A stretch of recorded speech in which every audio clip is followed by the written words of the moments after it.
morning, students. This is the 5th video of the chapter Electoral Politics. And in this video, we are going to discuss the system of election and the various steps. So far we discussed up to nomination of candidates. And now we will continue with the nomination of candidates to the 6th point, that is polling and counting. We were discussing that how a candidate who wish to contest in the election are going to get the party ticket. After that, the particular candidate will have to fill a form that is termed as nomination form. And after that, that particular candidate will have to deposit a particular money that is termed as security deposit. After that, he will become eligible for contesting the election. But the most important thing is that we must get the party ticket. That is the biggest challenge. That is the biggest task. So you may have seen that various candidates or various aspirants from that particular area are aspiring for different tickets from the political parties. But very few candidates actually gets the ticket. So here, nomination of candidate. The most difficult task for the political party also is to nominate the right candidate for that area. Because victory of the election depends on the right candidate only. So it is very difficult task also for the political party to choose the right candidate or to nominate the right candidate from the particular constituency.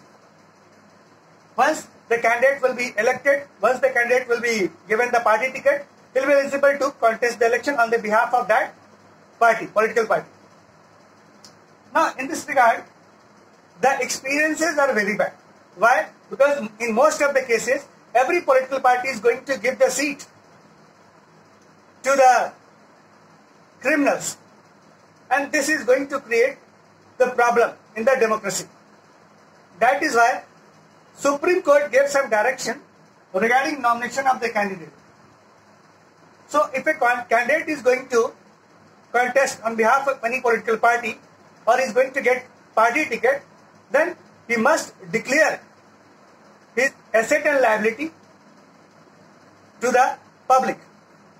As well as if any criminal case is pending against him, he must disclose it to the public. Similarly, his educational background is also required. It should also be disclosed to the public. And after that, the public will decide whether to give him vote or not.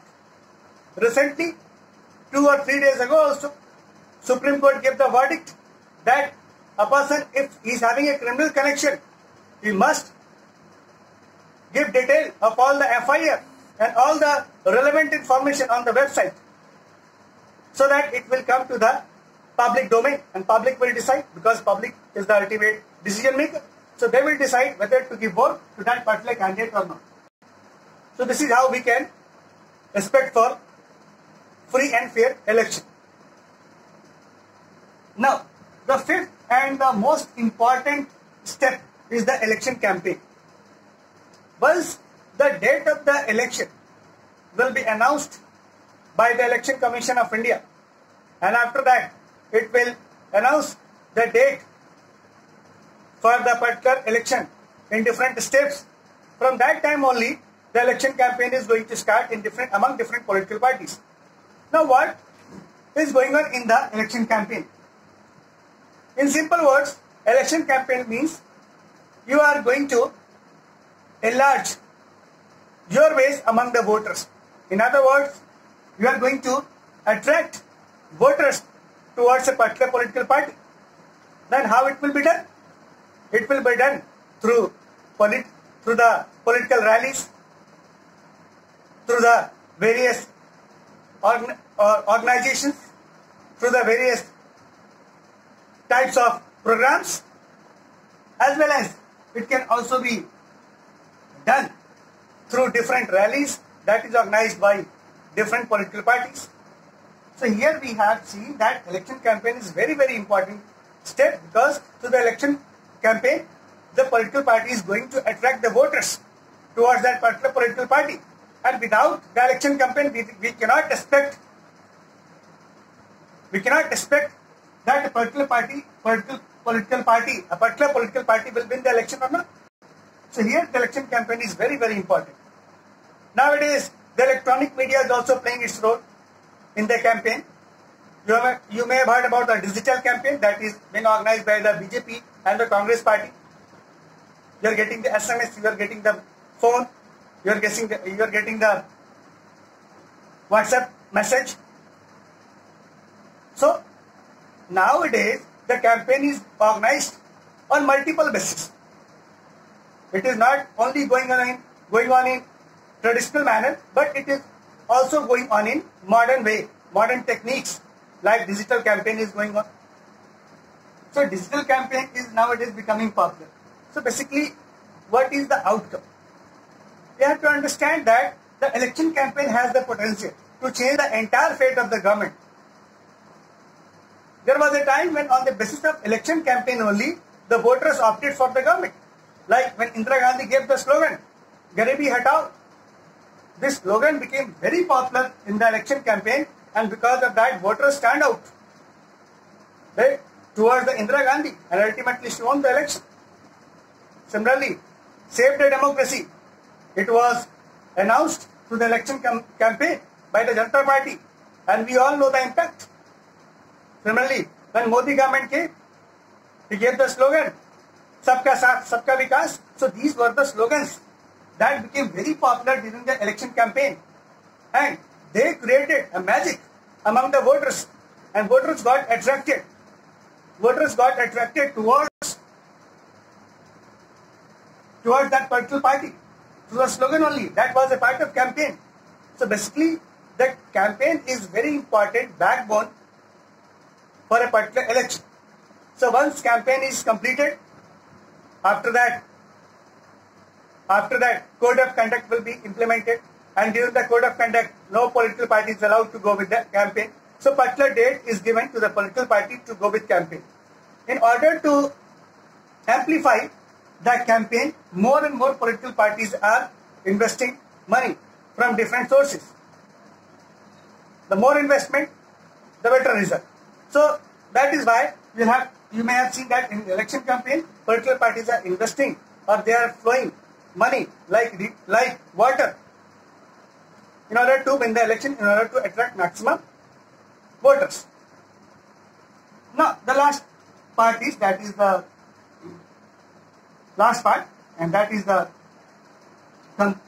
last step also, polling and counting. So what is polling and counting? So generally it is written about the election day. So during polling, the particular constituency becomes ready for the election, and on that particular day, voters, they opt for the particular candidate from the constituency. You may have seen a long line, long queue on the particular voting station, ballot station. So basically, voters are going, and that day is celebrated as a particular function, as a celebration, because on that day public holiday is there, and people are going to cast their vote in maximum number in order to choose their government. So on that particular polling day, the polling officers are sitting in the polling booth and they are waiting for the voters, and voters are going to vote, and on the basis of electronic machine or electronic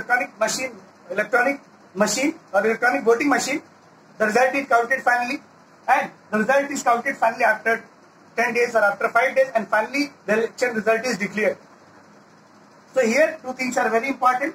Nowadays in polling, electronic voting machines are used. In polling, electronic voting machines are used. And second thing, here in the polling, now VVPAT is also being implemented. So you'll have to understand, nowadays the various techniques have been used in order to conduct the election in a fair and free manner. During polling, the maximum problem arises due to security concern. So basically on the polling day also, the government or the particular election or government election commission of India is going to take hard step to prioritize that which area is sensitive, which constituency is sensitive, which polling booth station is sensitive, and on that basis CRPF or Central Police Force is deployed so that the election could be conducted in a very fair manner. So basically we discussed the steps that are involved in all the parts. Got it? So here it is written about electoral constituency, result constituency, voters list, nomination of candidates, election campaign, and last is polling and counting. Of course, through the counting we are going to get the result. Through the counting only we will come to know that who will win the election, who is the winner, and who is the loser also. So these are 6 steps which are included in the system of election. So basically system of election will include various steps that are very important and we already discussed it. Thank you so much